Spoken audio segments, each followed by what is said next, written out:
Welcome to Dr. Lottie's Science with Soul, the podcast that transcends the boundaries between science and spirituality. Prepare to be uplifted, transformed, and awakened to create a path to healing your own life physically, emotionally, and spiritually by bridging the gap between science and soul. Father Nathan Castle O.P. is from Groves, Texas. Father Nathan received his master's and master's in divinity degrees from the Dominican School of Philosophy and Theology at the Graduate Theological Union in Berkeley, California. He served in campus ministries at the University of California Riverside, Arizona State University, and Stanford, and is currently in residence at the University of Arizona. Father Nathan has chaired the executive board of the Catholic Campus Ministry Association. Father Nathan has helped more than 500 stuck and not so stuck souls who died suddenly and traumatically to adjust to the afterlife.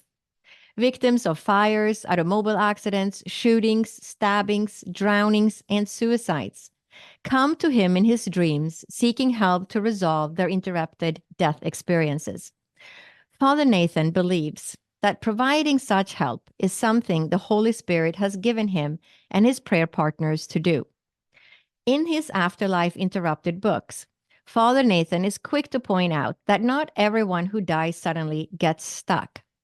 He is the author of En Toto 2, The Wizard of Oz as a Spiritual Adventure, and Afterlife Interrupted Books 1 and 2, Helping Stuck Souls Cross Over.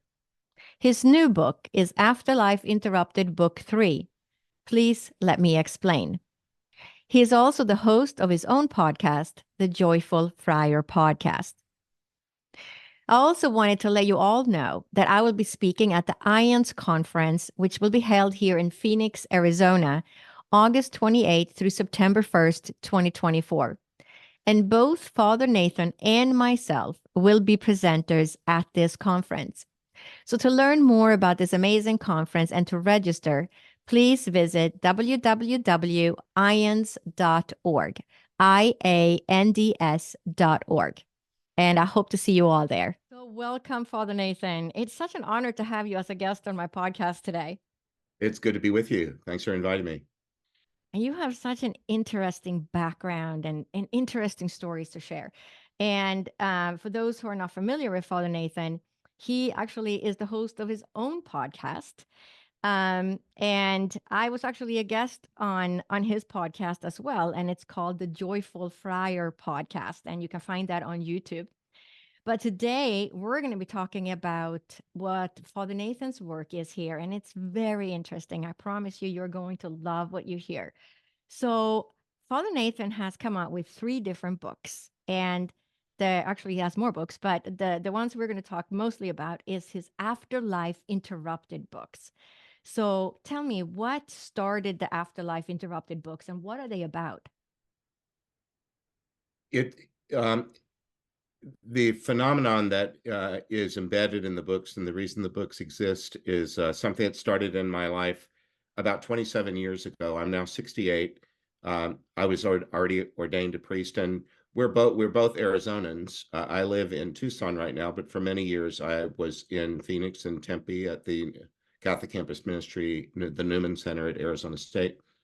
I was on a retreat up in the mountains around Prescott, Arizona, and during the night had a dream that felt urgent and like I was being contacted by someone with an urgent need.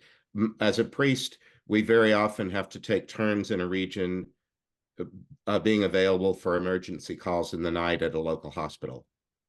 And so we get together in a region and decide maybe Tuesday is my night, and that night I have to have the pager. Probably now that's all done on cell phones, but it used to be that you had, a little pager like this. For people that never saw one, I compare them to those things you get at a restaurant when your table's not ready. They hand you some little cylinder that lights up and buzzes when it's time for you to go in and be seated. A pager on the nightstand was like that. So if it went off, it might be 2 or 3 in the morning, and suddenly you had to rally yourself and be as alert as you could be to talk to the nurses station and get the data on who's in need and what room and all that. Well, I was on this retreat and I had this what I call a contact dream. That was I was seeing a man sitting on the radiator of a car from the late 1950s, the kind with fins and lots of chrome. Anyone my age or older has seen those cars. It was clear in the dream that he was on fire and was screaming, but he hadn't been in an automobile accident. So it was a very peculiar way to die, but he was burning to death. And I woke up. As awful as that sounds, it was at the same time sort of buffered so that it didn't have all the affect of a nightmare. I can't explain it any better than that, except to say that I knew that I was being asked to help. Well, I was on this retreat, and I knew that one of the people on it was a prayer partner of mine who was a spiritually gifted person. I imagine there are a lot of spiritually gifted persons in your audience. It's probably why they're attracted to your messages. Anyway, I asked her, she and I had prayed together a number of times, and I asked her if we could find a break time somewhere in the schedule of this retreat to get together and pray. And when we did, we got still, and it was only 5 minutes in before she was saying, whoever this man is, he really wants to talk to you. Is it all right if I allow him to? Well, that was a gift that she had, that of facilitating speech. I'm a Roman Catholic, and I'm trying to stay a priest in good standing. And the word channeling, it sets off alarm bells in my community, but it doesn't really need to. But the truth is, it does. I call it prophetic speech. The biblical prophets all allow the voice of God to move through them in first person speech, and it's not uncommon. So anyway, she said, "Is it okay?" And I said, "Well, it is, because we've protected ourselves. We go to St. Michael the Archangel and Mary, the Mother of Jesus, a number of the Christian saints, to surround ourselves with light and security." So I said, we're not up to no good. We're not poking around in things that are none of our business. We're just trying to help. Yes, go ahead. Well, when I said go ahead, the next words out of her mouth was, "Who the hell does he think he is, taking me just when my life was getting good?" So I introduced myself and said, "Well, hello, I'm Nathan, and, and you must be the man who came in my dream. Let me see if I got this right. I saw a young man on the radiator of this car from that period." He said, "Yeah, that was me. That's how I died." So we got into a back and forth conversation, and as you might, uh, you deal with in a healing profession and deal with people all the time. One of the first things you ask is, "How can I help you? What is it you want?" And he said, my wife, I died 40 years ago, and now she's an old woman, and she's dying of cancer, and I want to be with her when she passes, but I can't the way I am." So we had an extended series of conversations with him, 3 different conversations, to learn that they were from Georgia, in rural Georgia. They had become pregnant during their senior year of high school. They married, and the child was about a year and a half old. They'd moved into a little rent house that had a detached garage across the yard. And Ray, this young man, and his best friend went in to create a little auto shop, a little business repairing cars. And it happened that on the day of his death, they had had too much to drink. They got into an argument. They took it outside to the shop, and he doesn't even know. He was wearing greasy clothes, but he doesn't exactly know why he caught fire, only that he did. But sadly, he had been taught at church that the reason that people die at all is because God takes them. Maybe some of your viewers or listeners have heard that before. Well, he completely took that to heart, and that was why he said, "Who the hell does he think he is, taking me just when my life was getting good?" So that's how it began. Wow, that's quite a story. And so that was, what did you say, 23 years ago? I think more like 27. 27, I, 27 I years ago. That's I almost wish 30 I years had ago. written down the date at the Yeah. time. I'm much better about keeping track of these things now than I was when it first started. But yes, that was about 27 years ago. Mm-hmm. He explained that after his death, that he created in the afterlife the closest thing to nothing that he could, because he really wanted to tell God and the universe to go away and leave him alone. He was just angry at in every way a person could be angry. And so he created something for himself that was next to nothing, except that there was a guy that sat in the corner and didn't talk. And I figured that was what a Catholic would call a guardian angel, and others might call it a guiding spirit or some other thing. But that was it. He was accompanied because he still needed accompaniment, even though he tried to create nothing. Well, we just worked with him and said, he said, what have you been doing the last 40 years? Nothing much, except watching his wife. And so I said, well, now you want to be in a big hurry to greet her, and cancer's got its own schedule. It's not going to wait on you. We'll help you, but I'm probably going to have to push, because I don't want you to miss your opportunity. I'm going to have to hurry you. And then people in general don't like being hurried. So if I push you too far, too fast, you just say so. You're the boss, not me. So we just helped him. We said, let's just figure this out. It seems like if you've been doing nothing in the afterlife, we at least ought to get you up and moving, don't you think? Shouldn't you practice meeting somebody? And he said, well, I suppose. And said, well, what about I said, how did you know there was a God at all? Not everybody knows that. And he said, my mom. Well, tell me about that. Well, she used to make me kneel next to the bed and say my prayers, and while I did, she beat me. And I asked, well, that's strange.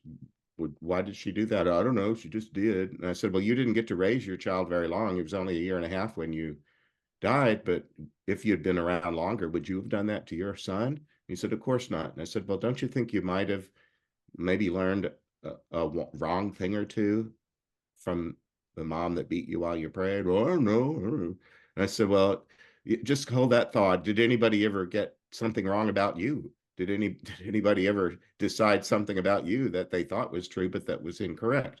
He said, well, yeah, I suppose. He was resistant in the way that people are sometimes. You've done plenty of counseling, I'm sure. You know that sometimes people seek you out for counsel and then resist everything you try.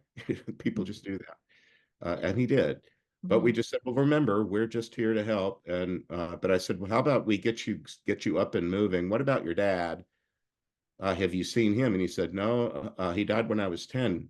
He died in the war. And I said, well, which war was that? Vietnam? He said, no, Korea. So he died in like 1960 when I was 4 years old. And so we said, well, he said, I was kind of afraid of him, but I didn't really know him very well. And I said, well, did you guys ever have a good moment? Was there ever a time? It's kind of a counseling technique. When people go low, you try to raise the tone. Let's be optimistic for a moment. Was there ever a good moment between the two of you? And he thought about it and said, yeah, one time we went and looked at cars. And I said, well, if we were to ask him to come to be with you, and we asked him not to come too close enough for you to see him and get the feel of him and decide whether you wanted to go somewhere with him, do you think you could do that? And he said, yeah, I could do that. So I didn't make a big production of it, but I said, I'm just going to say an easy, quick prayer to God. And he was mad at God, so I didn't make a big deal of the prayer. I just said quietly, God, if Ray's dad is available, would he come and show himself to us? And I didn't see him, but Ray did. And he said, oh my God, there he is. I said, well, do you think you're being tricked? Does he look scary? No, it's just my dad. And I said, well, do you feel like you're safe to go let him take you somewhere? Go for a walk. Just stretch your legs a bit. And he said, I think I could do that. And so I just said, well, watch your steps the way that you do when you park at a stadium or at a mall or something, where in a parking garage, you want to make sure you're on the right level and near the signage. Just make sure you can get back to your safe place, because you know it's safe where you are. So we said goodbye and got back with him. I think we had 3 sessions total. Next time we saw him, we asked again, and of course, with inside protected prayer. That's very important to me. We don't just go jumping into these realms without protection. But he explained that, yeah, they did go for a walk, and And I said, well, I think I know what's the matter. He said, I can't the way I am. I said, I think we have to figure out what it is. And I think every time you talk about your wife, you sound like a caveman, it sounds like you think you own her and you own the rights to her. And if you had your way, when you see her, you drag her into your cave. And he didn't like that. And I didn't think he would. But I said, remember, I'm only trying to help. But I think you sound like you own her. And I don't think that's true. You were the only husband that she was married to who has died, and you're the only person with whom she had a child. Those are two really important things. I think you would belong in the welcoming party, but I would think that there are other people that love this woman too, many of whom she didn't even meet until after you were off the scene. I think there'll be a small group. I don't think when a person dies, you might want a big surprise party as your next thought, next experience. But a small gathering of loved ones, I think that sounds sweet to me. Maybe it's that way. And maybe if you just get yourself ready and sort of humble yourself a little bit, just be a gentleman and offer yourself as someone who would like to greet her and ask, may I please? And so anyway, he grumbled some, but we got back with him a third time. And when we did, we just said, hey, Ray, what's going on? And he said, big news, my wife passed. And I said, well, tell us about that. And said, well, it was kind of like you said, there was a few other people besides me, but not very many. And he said, I did what you said, and you would have been proud of me. I was a perfect gentleman. And so I said, well, good for you. I knew you had it in you all along. All you had to do was just kind of calm down a little bit. And I said, our work here is done, right? We helped you do the thing you wanted to do. You probably got other things to do, and we do too. So it's probably time for us to part, don't you think? And he said, yeah, I think so. And I said, well, geez, it's been great getting to know you. And now that I know two things about you. I know that you know how to watch somebody because you watched your wife for 40 years. And I know that you know how to greet somebody because you just did it. So I wonder if you would mind just keeping an eye on me from time to time. And when it's my turn to cross, would you be in the welcoming party? And he said, why, sir, I would be most honored. Just look for the perfect gentleman. So I call his chapter Ray, the perfect gentleman. He's the one that got all this started. And I'm still here in a body on the earth, but I'm trusting that when my time comes to leave this body and move along, that I'll be greeted, at least in part, by Ray, the perfect gentleman. So when this happens, did you see Ray, feel him, hear him? How does that work Well, for the you? first experience was in a dream. And as I explained, it felt different from my normal psychobabble dreaming. Nothing about burning to death on the engine of a car had anything to do with me. That was somebody else's story, and I understood that. About once a week, I get a dream like this, and now I'm no longer surprised by it. And I keep a journal on the nightstand so that I don't have to get up in the night and stumble about looking for something to write with. And so I anticipate that about once a week I'll get one. Sometimes there's two in the same night. Other times, the month of December recently, I was really busy, and the Holy Spirit knows all this, and I believe this is a work of the Holy Spirit. And I went for much of the month of December without any nights, not call them night visitors, but anyway, they come and they show me most of the time. They show me violent, sudden deaths. I don't very often get people who died of natural causes or of extended illness. Once in a while I do, and if I do, their issue wasn't trauma at the time of their death. It was trauma that happened earlier in their life that was unresolved and that they brought to their grave. And that still somehow is, I've learned that there's nothing magic about dying with regard to consciousness and the contents of our awareness. If we're and work that we do here on the truth of ourselves and our relationships is cumulative.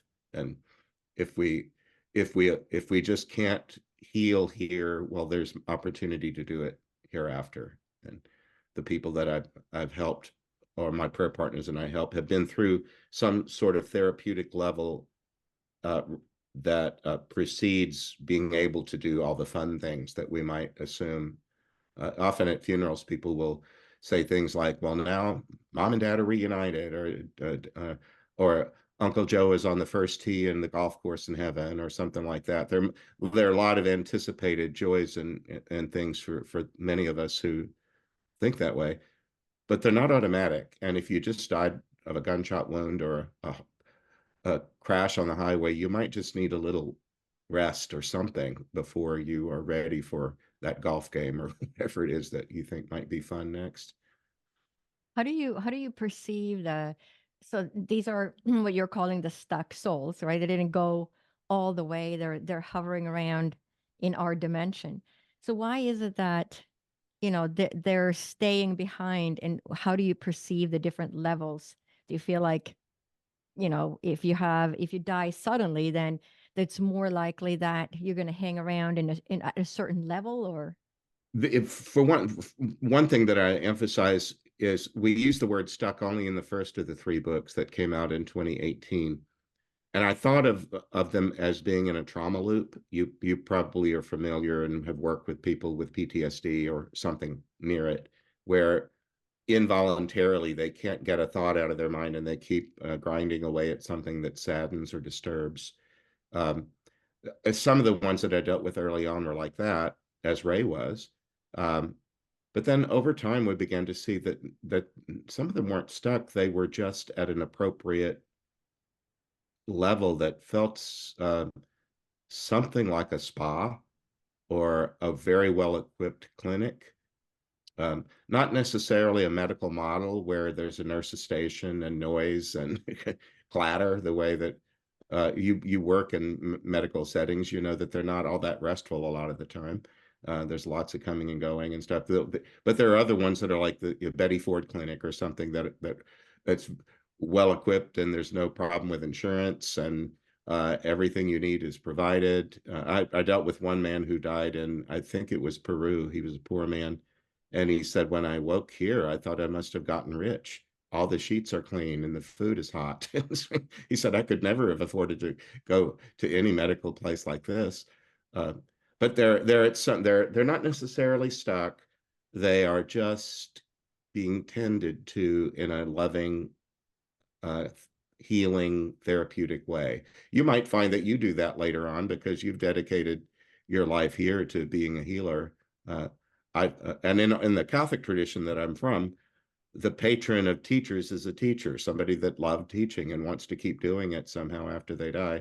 And it just makes sense to me that some of us have vocations to do a thing that are so precious to us that the joys of heaven would have to include some kind of opportunity to heal. Uh, and they're still in need of it, apparently. There are people who leave here in a very abrupt, violent ways that it stands to reason that they might need some opportunity to um, come to terms with what just happened. hmm no, I hear you. I mean, you hear about people helping people to transition that sort of hover around, don't know where to go. Do you ever come across people like that? Um, Maybe once, but that's really not. I've had more like between 500 and 600 of these kind that I just described. Although Ray is different. You asked about the first one. It took 3 conversations with him, and we were doing more active counseling, helping him to reshape and rethink things. Now we're at the end of it. We're more like the discharge staff in a medical center. People like you have done the heavy lifting, and the ones that we work with only they call it a line. They get in my line, and their guardians guide them into it, and they they're ready to leave. You know how when people leave a hospital, that doesn't necessarily they're in robust good health, but they just are healthy enough that they don't need what a hospital provides. hmm But somebody on that staff makes sure that they understand their medications, their physical therapy, their diet. Are they going to be picked up and housed and so on? There's usually a social worker or somebody that has responsibility for seeing a healing person going out the door. And we're kind of like that. We help them move along to a next level. They've also said that they're free to come back and visit. It like I don't know if any of your patients ever come back to thank you, do they? In terms of people that have passed, No, well, or even that, but I mean, no. I'm thinking, I don't think I've had that many people that have actually passed. What about people that are still here? But do you ever get expressions of Yes, of gratitude course. for? Hmm. Well, people can come back and do that. They're free to come. There's something like ascent. There does seem to be something like levels that ascend and that involve greater freedom as you go higher. You can come back lower to visit, but there's a certain ceiling that you can only go this high until a next thing, until and what I've seen is it has to do a lot with truth. Hmm. We can lie to ourselves, or we can define our lives in ways that limit us because that's the way we think things must be. And sometimes we have to surrender the ego to uh, change our mind in order to grow in a new way. And, they're the ones that we deal with are. It's exciting to their guardians because it feels like a graduation day. They've worked hard to get to this day. It needs to be celebrated, and it has something of graduation day. You're going to go on to greater things. You talked about protection. Before we jump into the spirit world, we ask for protection. And why? What is it that you need protection from, or what protection do you? Why ask for that? What is it that's worrisome? Well, in my cosmology, my understanding of the universe, I believe that God has created all things and all persons, uh, and all of them are made in everything is somehow reveals God or is in the image of God. But there are some human persons who are behaving badly at present and who are not safe company. I don't pick up hitchhikers for that reason. Um, and I don't pick up hitchhikers on this earth plane or any other plane. Um, I believe it's prudent to ask to have both a positive outlook and do what I can to be safe. Hmm. Um, Many of people in your audience have probably raised children or even grandchildren, and one of the tasks of raising a happy, healthy child is to teach them about the goodness of people and stranger danger, and to do those concurrently. And so, in the spirit realm, I don't want to deal with any spirit that might be up to no good. I don't need to make a big deal of it and pay a lot of attention to uh, poltergeists or demons or any such thing, but we just ask for really strong, spiritual, positive people to be around us to watch out for us.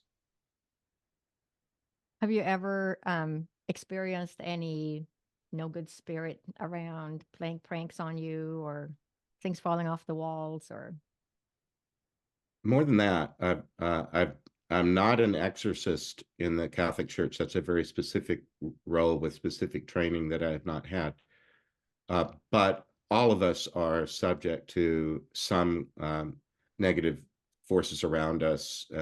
In the cartoons that I saw as a child, there used to be cartoons of an angel on one shoulder and a devil on the other, whispering into somebody's head to try to get them to behave a certain way.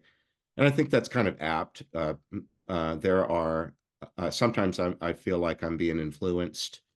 Of course, you and I can, with our next thought, we can go dark if we choose to. We can, we can just decide that somebody is no good, or that, uh, we can do that without help from anyone, or we can do that with assistance. Somebody can walk up to you and gossip and try to get you to believe negative things about someone, and the spirits can do that also. And so we just try to make sure that we're listening to true and wholesome spirits, and that we're not messed with while we're doing this work. Mhm, That's all there is to it. We just start that way, and that works. mhm. Um, do you believe that we come back or in reincarnation? It's not my cosmology, and it's not the way I'm living in the world, but you and I are both members of IANDS, the International Association for Near-Death Studies, and we were talking just as we were beginning today about the upcoming conference that I know you're going to reference later in this show. When we're together, there might be 700 people in a hotel, and we are all over the map with regard to past lives and reincarnation and God knows what. Everybody's everything is on display. So I listen to everybody else's stories because they give me the courtesy of listening to mine. And I wonder if it all has to happen the same way anyway. Just do some people choose not to reincarnate or have lots of different lives on the earth or what? I don't know. I'm just living within the the training that I've received as a Catholic Christian, and I haven't. It could be that in my line, or maybe there's something like I have a bio that says, this one does not do past lives or does not do reincarnation. But I have a clientele that keeps seeking me out, and it seems to keep working. There's a need for what my prayer partners and I do, but it hasn't. And then also about reincarnation, I've been told that that you have to go through some kind of veil of unknowing to forget what you were before this incarnation. And if that's true, that veil was very effective for me because I haven't any recall of anyone else I might have been before. Mm-hmm.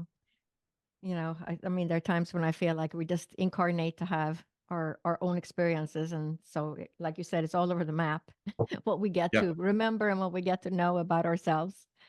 So did this start in your childhood? Did you know that you had a spiritual belief or connecting Yeah. to the spirit world? I'm glad you asked me that because I very often lead with that. I didn't today. When people like interviewers say, how did this all get started? Today, I went to the story of Ray, which occurred when I was in my early 40s. But another way to answer that question is it all goes back to, when I was 3 or whatever. I grew up in a Catholic home, it wasn't just about organized religion, rules and do's and don'ts. Um, my grandmother lived next door, my dad's mother, and she was a mystic. She walked around the house talking with Saint Anthony of Padua and Saint Joseph, the husband of Mary. Um, she assumed that she told my sister that heaven has a library full of books that explain things, and all you ever have to do is ask for the thing you want to know, and they'll bring you the book. That's the way she explained it to her granddaughter. That there's this knowledge in that exists that's in heaven that will come to earth if you ask for it. Um, her daughters, my aunts, were both Dominican nuns. I'm a Dominican, and they both taught first grade, so they were good at communicating to 6 and 7-year-olds.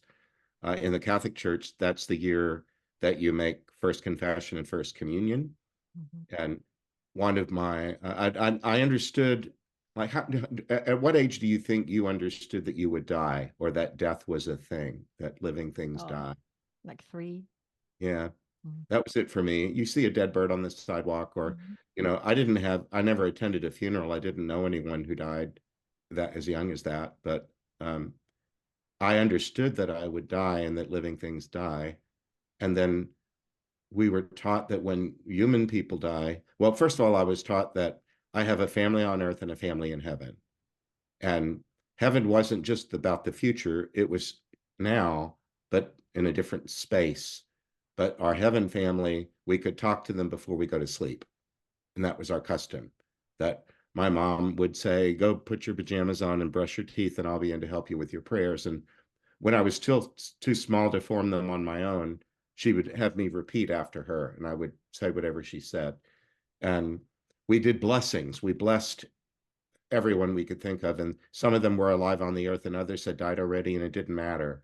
A blessing was like sending someone a present. They would get it even if you weren't there to hand deliver it. And then when I learned about death, we were told that there were 3 destinations that you could go to when you die: heaven, hell, or purgatory. And they were kind of described in my imagination like Canada, the US, and Mexico, or Mexico, Canada, and the US, that they were distinct nation states, territories that you went to depending upon your kind of ethical status. And that it seemed to me that most people weren't perfect when they died, and most people weren't horrible when they died, that most people are kind of in between. And so the idea of a purgatory made sense to me. And I was taught that the people that go there, we can pray for them and help them advance. And so I imagined it being like the souls in line at the bank. Well, Right. my dad and my mom didn't go to college, but they were determined that the five of us would go, and they created a college fund for each one of us the week we were born. And my dad would take me to the bank about 3 times a year, and I had a little passbook savings book, and I had to hand it to the lady, and the number would always get bigger because we never took money out of it. And he wanted me to know this is going to be there. When you're big, the money's going to be big. It will be big enough for you to go to college.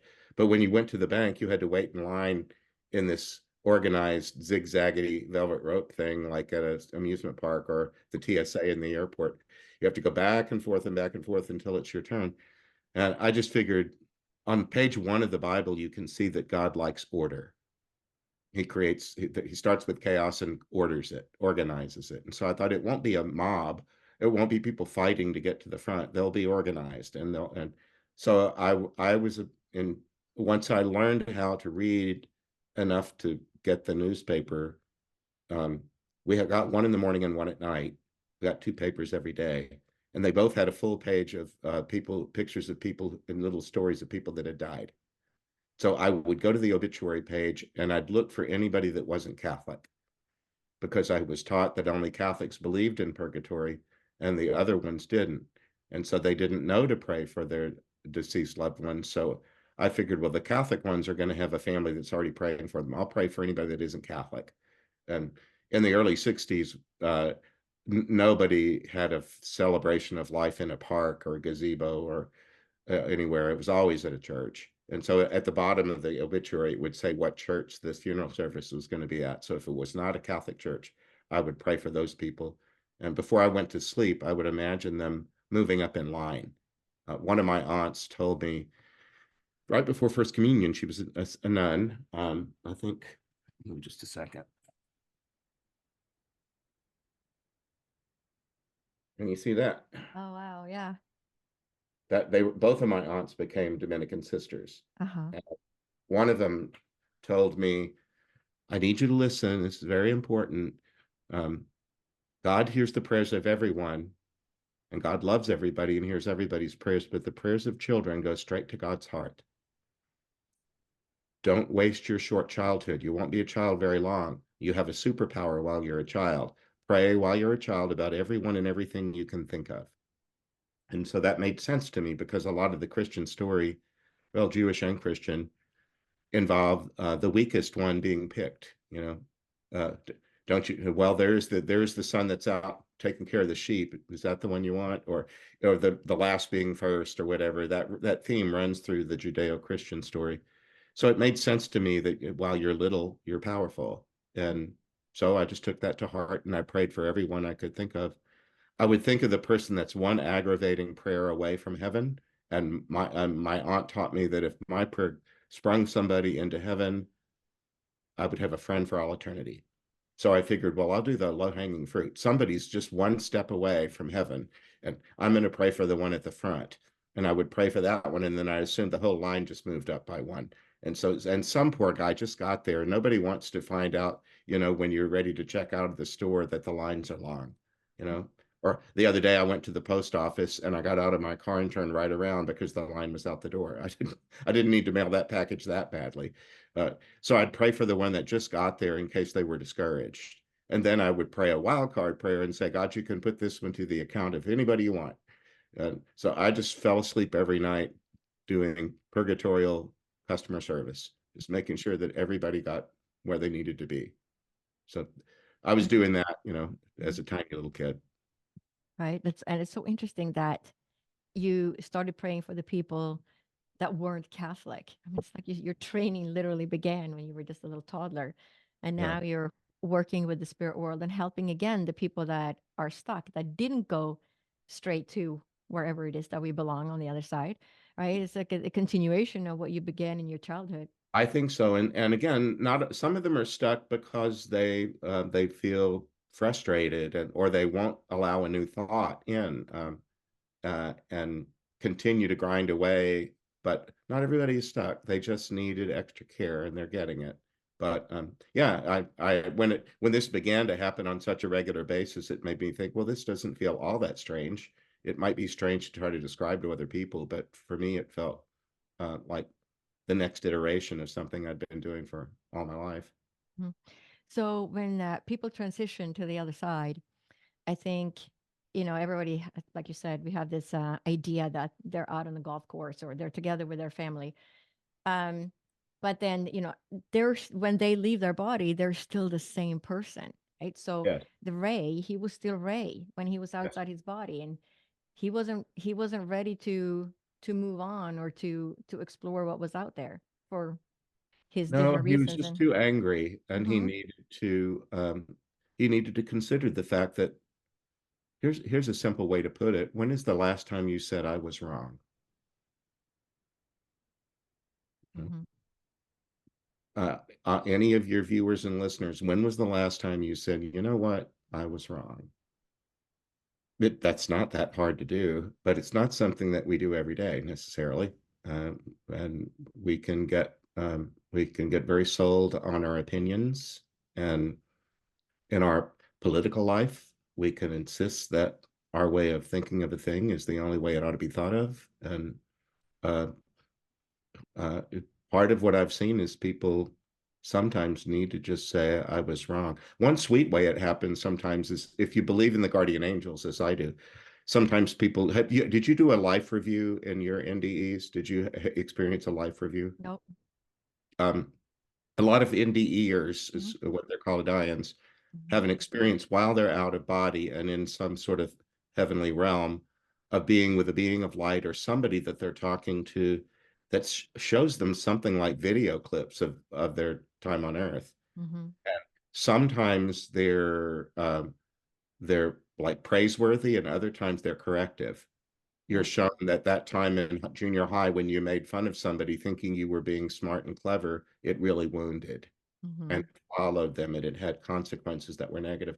Or the opposite, that you complimented somebody or did some act of kindness that you've long forgotten that made a great impact on people for the good. There's something like that the sometimes we get used to telling a story a certain way, but we kind of cherry pick the facts to suit us. And or sometimes we do the opposite with somebody that we're annoyed with, and we only bring up their most annoying characteristics when we speak of them. Well, sometimes the guardian angels will get in the middle of it and they'll say, yes, Nathan, that's true to a point, but do you remember this other thing? Yeah. They were there. So they had the authority because they were there and they saw it, they heard it. And oftentimes when people say that, they'll say, my guardian doesn't do that in order to insult. Mhm. But whenever he or she does that, I have to be still. I have to be still in the presence of the truth and just Mhm. accept that, oh yeah, what you just said is true. Mhm. And then maybe there's an opportunity for them to incorporate a new truth and grow. Many times when I work with people, people are worried about somebody close to them that committed suicide. Yes. And, are they safe on the other side? What happened to them? What is Mhm. your understanding of that? Do you work with people that committed suicide? I do, and I try to stick to my experience. I try not to just generalize. I try to go back to the body of people I might have dealt with. In my second book, there are two suicides at the end, and in the third book, there's one that's in the middle. Um, the ones that I've seen that have come my way are well treated. They're served with compassion. They're greeted respectfully, uh, and and there's not some sort of conveyor belt or one size fits all to any of this. Everything is tailored to very specific needs, and everybody gets what they need. Um, and one of the things they do have to, well, for one thing, people might think that suicide is always a very clear-cut black and white decision at the end. That I know what I'll do. I'll pick up that gun and shoot myself in the head. Well, that happens. But other times people do something like brinksmanship. They're in pain and they take more drugs than they have the previous time, and they're not exactly swallowing a bottle of pills trying to off themselves, but they take enough that it might kill them, and indeed it did. Um, I see a lot of that, of people that died in something nearly suicidal. Uh, one of the things that they have to acknowledge when they're ready to is that they caused pain by the way they exited. They don't have their noses rubbed in it, like, but they have to acknowledge the truth of it, that that decision had consequences that are still playing out in the lives of other people. And when the time is right, you'll need to try to heal some of the wounding um, that was alongside that. But sometimes people want to do that before they're ready, and they're told that's a noble thought, but hold that thought. It's not timely yet. Like, for example, a person might have died in a car crash that they caused because of inattentive driving, and they also killed other people. So what would it be like to die suddenly on the highway and be jolted out of your own body, but then to know that you also caused that to other people? So that can be a very conflicting set of emotions all right out of the gate. And sometimes people will say, well, I want to apologize to the people whose lives I ended because of my driving. And they'll be told, that's noble, but it's not timely. So we'll let you know when we think that's timely. Mm-hmm. And do you know if there is time on the other side? Absolutely. Well, it's whether or not we're the physics of time, uh, the people that I've dealt with anyway can pay more or less attention to it as they please.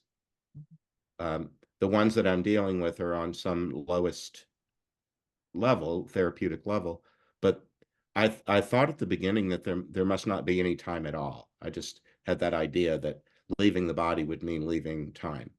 Mm-hmm. Not necessarily, especially if you have a lot of loved ones here and you wish you were still here, or you wish you were still with them. Particularly, I've seen it in parents who died while their children were still minor, and who thought that my job is to get these children raised to adulthood, and then suddenly you die while they're young. Well, and now you're going to miss the prom, or you're going to miss their wedding, or you're going to miss the soccer game or whatever.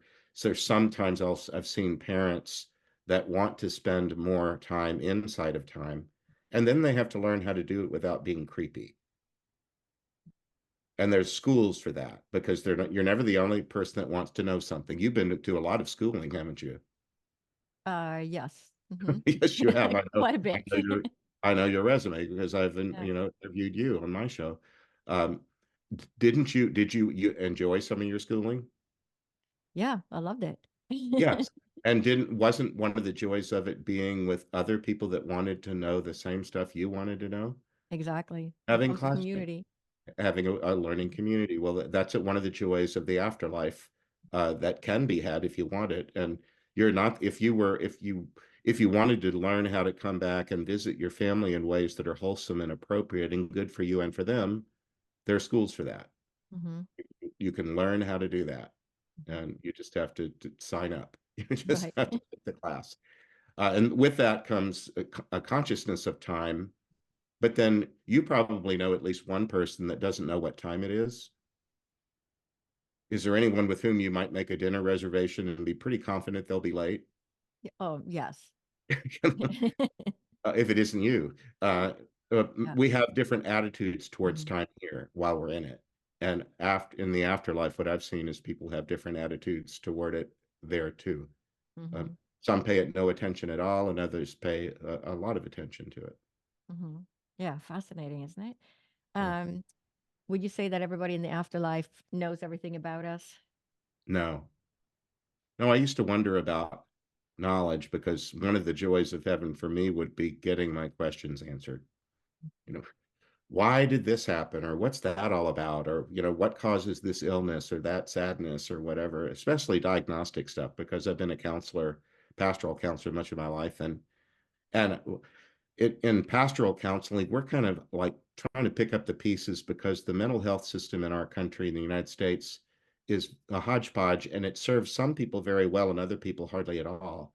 Yeah. And even people that have insurance, sometimes their insurance dictates what kind of counseling they can have and how long they can have it.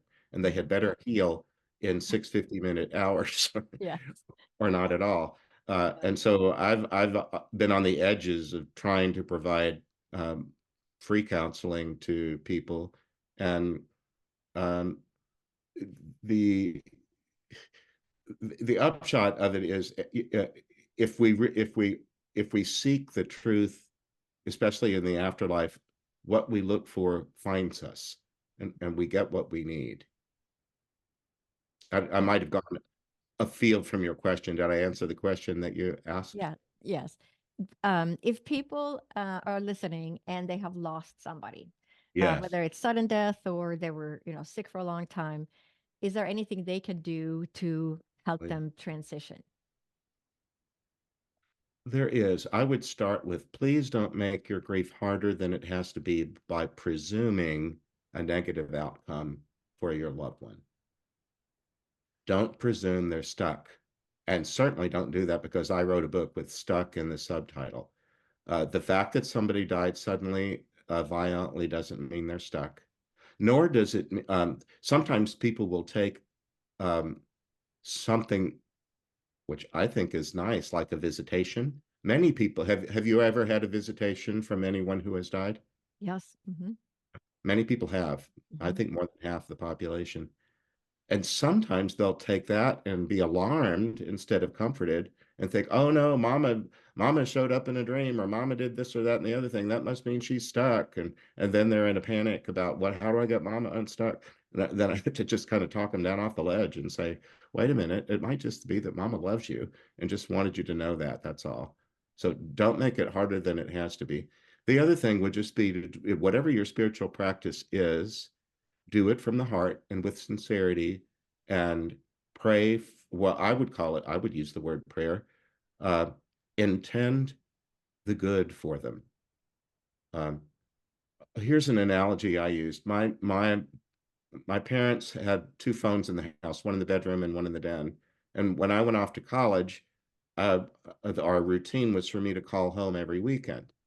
And my dad didn't like to be on the phone, but he would answer it and he would say, Mama, your son's on the phone. And he would listen in for a little while, but it was understood that he would drop off the call before my mom and I ended it.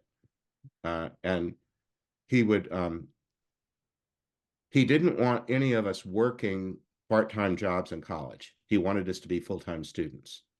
And that meant that his income supported me through college. So he created a checking account that he had access to. And he would say when he was leaving a phone call, son, do you need anything? And I would say, well, no, I'm okay. Or, yeah, I'm a little short. I could use some help. And he never asked what I spent the money on because he trusted that he had raised a son who was responsible. And he didn't need to know what I spent the money on.